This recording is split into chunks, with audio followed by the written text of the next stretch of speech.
হচ্ছে আরো সব বাহিনী আছে, জোর পূর্বে সব ফিশারি জায়গা, তারপরে ওই সব দখল। হাউস সব দখল। পুলিশ আমাদের কথা শুনিনি এবং থানার মধ্যে আমাদের ঢুকতে দেয়নি সে সময়। কেন? বিধায়ক বলে? হ্যাঁ, বিধায়ক বলে, এবং পুলিশ তো ওনাদের ছিল, তার জন্য আমাদের ঢুকতে দেয়নি। বেআইনিভাবে প্রায় এটা 40 বিঘে জায়গা এটা হচ্ছে দখল করে থুয়েছো। কি ছিল আগে? এখানে আগে নদীর ভেড়ি ছিল। এটা প্রচুর মোটামুটি 5,000 বিঘের উপরে হবে এই জায়গাটা। এই যেটা আছে 40 বিঘে জায়গা হবে, যেটা ক্যাপ করেছে। এমনকি শওকত মোল্লার ছেলে ইমরান মোল্লার যে রেস্তোরাঁ এদিন হানা দেয় এনআইএ, সেটিও মাতলা নদীর একাংশ দখল করে তৈরি করা হয়েছে বলে অভিযোগ। ওনার ছেলে কয়েকশো বিঘে চর দখল করে ক্যাফে করেছে। ওনার অপোজিটে ওনার নিজের ভাই একটা বিশাল বড় একটা বিল্ডিং করছে 5 স্টার হোটেলের সমান।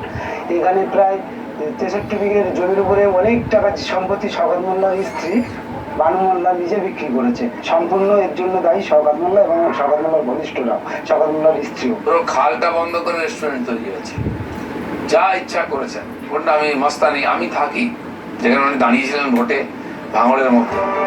গতবার ক্যানিং পূর্বের বিধায়ক হওয়া সত্ত্বেও এবারের বিধানসভা নির্বাচনে শওকত মোল্লাকে ক্যানিং পূর্বের বদলে ভাঙড়ে প্রার্থী করেছিল তৃণমূল, কিন্তু সেখানে আইএসএফ এর নওশাদ সিদ্দিকীর কাছে 32,000-এর বেশি ভোটে হেরে যান তিনি।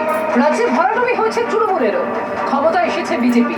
আর এই আবহে শওকত মোল্লার বাড়ির নতুন রং নিয়েও জল্পনা তৈরি হয়েছে। কেন বলছেন যে রাজনৈতিক